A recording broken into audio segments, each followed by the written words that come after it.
Welcome to youth talk. ഇന്ന് നമ്മൾ ചർച്ച ചെയ്യാൻ പോകുന്ന ഒരു വളരെ ഇമ്പോർട്ടൻ്റ് ആയിട്ടുള്ളൊരു കാര്യമാണ്. ടീനേജേഴ്സിന് പ്രത്യേകിച്ച് ഇമ്പോർട്ടൻ്റ് ആയിട്ടുള്ളൊരു കാര്യമാണ്.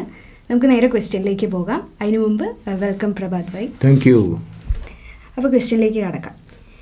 ഈ ടീനേജിൽ എത്തുമ്പോൾ ഉള്ളൊരു പ്രശ്നം എന്താണെന്നോ, ചില കാര്യങ്ങൾ ചെയ്യുമ്പോൾ അമ്മയും അച്ഛനും പറയും നീ ചെറിയ കുട്ടിയല്ലേ, നീയാണ് ചെയ്യേണ്ടത് എന്നൊക്കെ. അല്ലെങ്കിൽ നീ ചെറിയ കുട്ടിയല്ലേ, നീയല്ലേ അത് ചെയ്യേണ്ടത്, നീ ചെയ്യണ്ട, നീ ചെയ്യണം എന്നുള്ളൊരു സംഭവം. പക്ഷെ ചിലപ്പോൾ പറയും നീ ഇപ്പോൾ ചെറിയ കുട്ടിയൊന്നും അല്ലല്ലോ, വലുതായില്ലേ, ഇനി ഇങ്ങനെയൊക്കെ ചെയ്യണം എന്നെല്ലാം പറയും. ഇതൊക്കെ കേട്ട് ആകെ കുഴപ്പത്തിലാകും. ശരിക്കും ടീനേജേഴ്സ് ചെറിയ കുട്ടികളാണോ വലിയവരാണോ, അല്ലെങ്കിൽ ഈ പ്രശ്നം പരിഹരിക്കാൻ വേറെ എന്തെങ്കിലും ഐഡിയ ഉണ്ടോ? ഇത് അഗൈൻ യൂത്ത് ടോക്ക് അല്ലേ. അപ്പോൾ കാരണം എനിക്ക് ഇത്തരം ചോദ്യങ്ങൾ കേൾക്കുന്ന സമയത്ത് എനിക്ക് എപ്പോഴും മൈൻഡ് പെട്ടെന്ന് പോകുന്നത് അച്ഛനമ്മമാരുടെ അടുത്തേക്കാണ്. Because sometimes parents make this confusion. ഇത് വളരെ കറക്റ്റാണ്. വളരെ ചുരുക്കം ശതമാനം പാരൻസ് മാത്രമേ വിവാഹം കഴിക്കുന്നതിൻ്റെ മുമ്പ് പാരൻറ്റിങ് ക്ലാസ്സിന് പോകാറുള്ളൂ.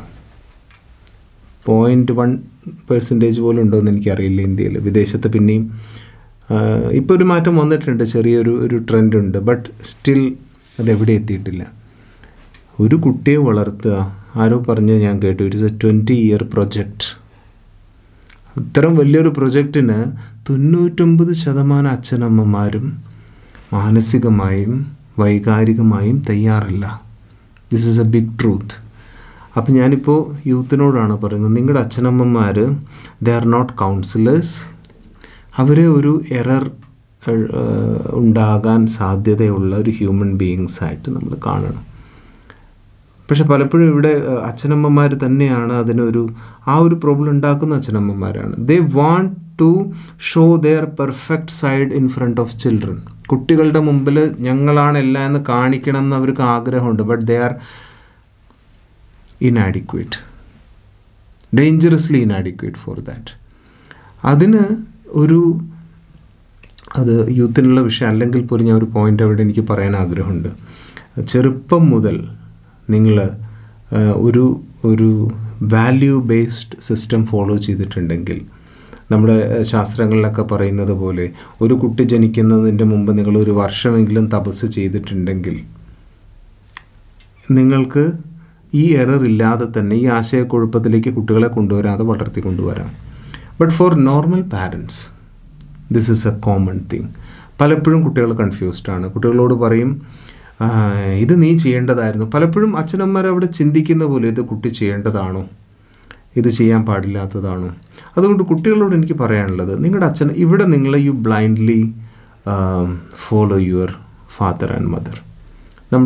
ഇവർ മുതിർന്ന ആൾക്കാരാണ്, അവരുടെ ജീവിതത്തിൽ കൂടുതൽ എക്സ്പീരിയൻസ് ഉണ്ട്.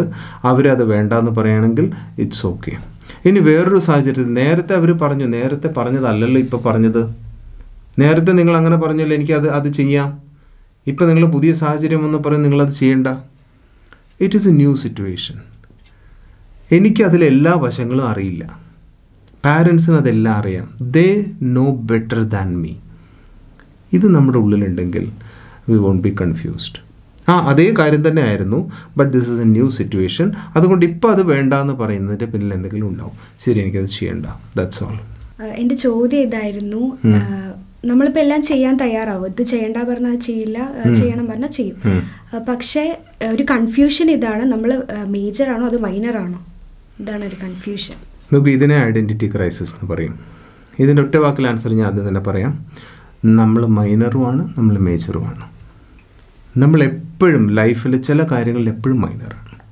There are certain things which we should not do and there are certain things അതിന് പ്രായ വ്യത്യാസമൊന്നുമില്ല. റെസ്പോൺസിബിലിറ്റി എടുത്ത് ചെയ്യാൻ പറ്റുകയാണെങ്കിൽ നമുക്കത് എപ്പോൾ വേണമെങ്കിലും ചെയ്യാം. പലപ്പോഴും പ്രശ്നം വരുന്നത് പവർ ഓഫ് ഡിസ്ക്രിമിനേഷൻ എന്ന് പറയില്ലേ, ഏത് കാര്യങ്ങൾ കുട്ടികളെ കൊണ്ട് ചെയ്യിപ്പിക്കണം, ഏത് കാര്യങ്ങൾ കുട്ടികളെ കൊണ്ട് ചെയ്യിപ്പിക്കാം. This is mostly parenting question. അതുകൊണ്ട് നമുക്കതിൻ്റെ യൂത്തിനോടുള്ള എലമെൻറ്റ് മാത്രം ഇവിടെ നമുക്ക് സംസാരിക്കാം. യൂത്ത് മനസ്സിലാക്കേണ്ടത്, യൂത്ത് എന്ന് വെച്ചാൽ എസ്പെഷ്യലി ടീനേജേഴ്സിൻ്റെ ക്വസ്റ്റ്യനാണിത്. Teenagers are always a confusing period. Teenage എന്ന് പറഞ്ഞാൽ തന്നെ അങ്ങനെയാണ്. ബിക്കോസ് ഒരു അഡൽട്ട്ഹുഡിലേക്ക് എത്തിയിട്ടില്ല, എന്നാൽ പല കാര്യങ്ങളിലും മെച്യൂർഡാണ്. പല കാര്യങ്ങളിലും ഞാൻ കണ്ടിട്ടുണ്ട് കുട്ടികൾ മുതിർന്നവരെക്കാളും മെച്യൂർഡായിട്ടുള്ള ഡിസിഷൻസ് എടുക്കാറുണ്ട്. സോ ഇവിടെ കുറച്ചൊരു ആധ്യാത്മിക ലൈനിലേക്ക് വരാൻ എനിക്കൊരു സങ്കല്പം വരികയാണ്. ആത്മാവ് എപ്പോഴും മെച്ചുവേർഡാണ്. വിവേകാനന്ദൻ പറഞ്ഞിട്ടുണ്ട്, നിങ്ങളൊരു കുട്ടിയോട് ചെറുപ്പം മുതൽ തന്നെ നിങ്ങൾ ആത്മാവാണ് ആത്മാവാണ് ആത്മാവാണെന്ന് പറഞ്ഞ് പഠിപ്പിച്ചാൽ ആ കുട്ടി ചെറുപ്പത്തിൽ തന്നെ വിൽ ഡു വണ്ടേഴ്സ്. അപ്പോൾ അത് പ്രായം ശരീരത്തിനെ മാത്രമേ ബാധിക്കൂ, ആത്മാവിന് പ്രായമൊന്നുമില്ല. 17 ശരീരവും 70 ബുദ്ധിയും എന്ന കൺസെപ്റ്റ് നമ്മുടെ ഭാരതീയ സംസ്കാരത്തിൽ പണ്ടേ ഉണ്ട്. ഈ ഒരു കാര്യം എല്ലാവരിലും നമുക്ക് കാണാൻ പറ്റും. ചെറിയ കുട്ടികൾ എത്രയോ മെച്ചൂർഡായിട്ട് കാര്യങ്ങൾ ചെയ്യുന്നു. They are being handled in A proper വേ. എന്നാൽ ചില സമയത്ത് ഹാൻഡിലിങ്ങിൽ പാകപ്പിഴകൾ വരുമ്പോൾ നമ്മൾ പറയും നീ അത് ചെയ്യേണ്ട നീ ഇത് ചെയ്യേണ്ട. That confusion is mostly made by the parents. അതുകൊണ്ട് കുട്ടികൾക്ക് കൺഫ്യൂഷനൊന്നും വേണ്ട. നിങ്ങൾ നിങ്ങളുടെ മെച്യൂരിറ്റിയെ വളർത്താനുള്ള ശ്രമങ്ങൾ നടത്തിക്കൊണ്ടിരിക്കുക. I am a matured soul. ശ്രേയയ്ക്ക് 15 വയസ്സായിട്ടുള്ളൂ. It doesn't mean that you are minor. You are doing anchoring. 30 വയസ്സായ എല്ലാവരും ആങ്കറിങ് ചെയ്യാൻ പറ്റുമോ? എല്ലാവർക്കും പറ്റില്ല. It takes a certain maturity. അതിനൊരു പ്രത്യേക സ്കില്ല് വേണം, അതിനൊരു സർട്ടൻ മെച്യൂരിറ്റി വേണം. സോ ഇറ്റ് ഡസൻറ്റ് മീൻ ആ ഒരു കൺഫ്യൂഷനിലേക്ക് ഒരു യൂത്തിന് പോകേണ്ട ആവശ്യമില്ല. It is A parenting problem. അതിനെ അങ്ങനെയായിട്ട് കണക്കാക്കിയാൽ മതി.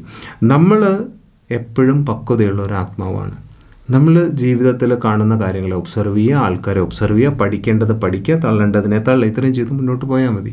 അത് അച്ഛമ്മമാരോടും അങ്ങനെ ആയിരിക്കണം നമ്മുടെ സമീപനം. എല്ലാം എടുക്കണം എന്ന് നിർബന്ധമില്ല. നല്ലതെടുക്കുക, വേണ്ടാത്തതിനെ സൈഡിലേക്ക് വെക്കുക. ബൈ ഒരു കാര്യം കൂടി ചോദിക്കട്ടെ. ഇപ്പോൾ കുറേ കാര്യങ്ങളൊക്കെ പാരൻസ് കുട്ടികളോട് ചോദിച്ചിട്ടാണ് മനസ്സിലാക്കുന്നത്. അതായത് ഇപ്പോൾ ന്യൂ ജനറേഷൻ എന്ന് പറയുന്നത് അത്രയും ജീനിയസ് ആണ്. പക്ഷെ ചില കാര്യങ്ങൾ നമുക്ക് പാരൻസിൻ്റെ അഡ്വൈസും വേണം. നമ്മൾ അവരോട് ചോദിച്ച് മനസ്സിലാക്കേണ്ടത്, അവരുടെ അഡ്വൈസ് നമുക്ക് സ്വീകരിക്കേണ്ട സംഭവങ്ങൾ ഏതൊക്കെയാണെന്ന് നമ്മൾ എങ്ങനെ കാറ്റഗറൈസ് ചെയ്യുക? There is A basic wisdom. നമ്മൾ ചെറു പ്രായത്തിൽ നമ്മൾ പൊതുവേ യൂത്തിനെ ഒരു വിസ്ഡത്തിൻ്റെ ആൾക്കാരായിട്ടല്ല നമ്മൾ കാണുന്നത്. എനർജിയുടെയും ഒരു എടുത്തുചാട്ടത്തിൻ്റെയും ഒക്കെ ചെറിയൊരു രീതിയിൽ പറഞ്ഞാൽ, അല്ലെങ്കിൽ ഒരു ബേസിക് ഷോർട്ട് സെൻറ്റൻസിൽ പറഞ്ഞാൽ, ഇൻഫർമേഷൻ്റെ കാര്യത്തിൽ പാരൻസ് കുട്ടികളോട് ചോദിച്ച് ചെയ്യാം. എക്സ്പീരിയൻസിൻ്റെ കാര്യത്തിൽ കുട്ടികൾ പാരൻസിനോട് ചോദിച്ച് ചെയ്യണം. Experience is a big thing. ലൈഫിൽ പല കാര്യങ്ങളും ഫേസ് ചെയ്ത് മുന്നോട്ട് പോകുന്നവർക്ക് വന്ന ആ പക്വത, ഇരുത്തം എന്നൊക്കെ നമ്മൾ പറയില്ലേ, യൂത്തിന് അതിൻ്റെ ഒരു കുറവ് ഉണ്ട്. എന്നാൽ അതിനെ നികത്തിയെടുക്കാം. മെഡിറ്റേഷനിലൂടെ, ഇതൊരു വലിയ സ്റ്റേറ്റ്മെൻറ്റാണ്, മെഡിറ്റേഷനിലൂടെ അനേക ജന്മങ്ങളിലെ എക്സ്പീരിയൻസ് സബ് കോൺഷ്യസ് മൈൻഡിൽ നിന്ന് പുറത്ത് വന്ന് നമുക്ക് ഉപയോഗിക്കാൻ പാകത്തിനായിട്ട് നിൽക്കുമെന്ന് പറയുന്നുണ്ട്. ഇത്തരം കാര്യങ്ങൾ നമ്മൾ എക്സ്പ്ലോർ ചെയ്യണം. നമ്മുടെ ഉള്ളിൽ ഒരുപാട് കാര്യങ്ങൾ നിറഞ്ഞു കിടക്കുന്നുണ്ട് ആത്മാവിൽ. അപ്പോൾ ഈ കാര്യങ്ങളെ പുറത്തു കൊണ്ടുവരാനുള്ള ഒരു ചെറിയ എഫർട്ട് ഒരു യൂത്ത് ചെയ്യുകയാണെങ്കിൽ, ഒരു ചെറിയ മെഡിറ്റേഷൻ പ്രോഗ്രാം സ്റ്റാർട്ട് ചെയ്യുകയാണെങ്കിൽ, ഒരുപാട് അനുഭവം സമ്പത്തുള്ള ഒരാളുടെ ഫീലിംഗ് ചെറുപ്പത്തിൽ തന്നെ ഉണ്ടാവും. അങ്ങനെ എത്രയോ പേരെ ഞാൻ നേരിട്ട് കണ്ടിട്ടുണ്ട്. They have started using there sub conscious abilities. Sub conscious information ഒരുപാട് കിടക്കുന്നുണ്ട് ഉള്ളിൽ. അപ്പോൾ ഈ സന്ദർഭത്തിൽ ഇത് ചെയ്യണോ, ഈ സ്റ്റെപ്പ് ഞാൻ എടുക്കണോ വേണ്ടോ എന്നുള്ളതിലൊക്കെ നമുക്ക് അത് യൂസ് ആവും. ശരി, അത് യൂസ് ആവുന്നില്ല, എനിക്ക് അതൊന്നും മനസ്സിലാവുന്നില്ലെങ്കിൽ you get help from your parents. അവിടെ പാരൻസിനെ മാത്രമായിട്ട് ഒതുക്കേണ്ട ആവശ്യമില്ല. There are lot of people who can help U.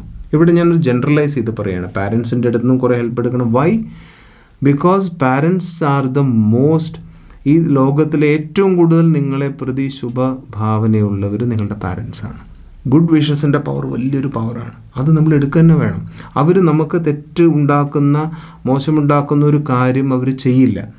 They may lack in skills, പറഞ്ഞ് മനസ്സിലാക്കി തരാനുള്ള skills, because they are not psychologist, they are not counsellors, but they will not lack in experience. ആ experience നമ്മൾ എടുക്കണം. നമ്മൾ അവിടെ കൊടുക്കുന്ന റെസ്പെക്റ്റാണ്. അപ്പോൾ എക്സ്പീരിയൻസിൻ്റെ കാര്യത്തിൽ ജീവിതത്തിൽ ഈ തീരുമാനം എടുക്കണോ വേണ്ടയോ എന്ന കൺഫ്യൂഷൻ വരുമ്പോൾ we can take their opinion, but again it is an opinion. Decision should be made by the person. അപ്പോൾ ഞങ്ങൾക്ക് ഐഡൻറ്റിറ്റി ക്രൈസിസിനെ കുറിച്ച് വളരെ വ്യക്തമായിട്ടൊരു ഉത്തരം നൽകിയതിന് പ്രഭാത് ഭായിക്ക് ഒരുപാട് താങ്ക്സ്. Thank you. ഇൻഫർമേഷൻ്റെ കാര്യത്തിൽ പാരൻസിന് കുട്ടികളെ ഡിപ്പെൻഡ് ചെയ്യാവുന്നതാണ്. അതേപോലെ തന്നെ എക്സ്പീരിയൻസസിൻ്റെ കാര്യത്തിൽ നമ്മൾ എപ്പോഴും ഡിപ്പെൻഡ് ചെയ്യുന്നത് പാരൻസിനെയും മറ്റു മുതിർന്നവരിനെ ആയിരിക്കണം. ഒരു കാര്യം കൂടി, ഫൈനൽ ഡിസിഷൻ എപ്പോഴും നമ്മുടേത് തന്നെ ആയിരിക്കണം. അപ്പോൾ ഇനിയൊരു എപ്പിസോഡുമായിട്ട് പിന്നെ കാണാം. Till then bye.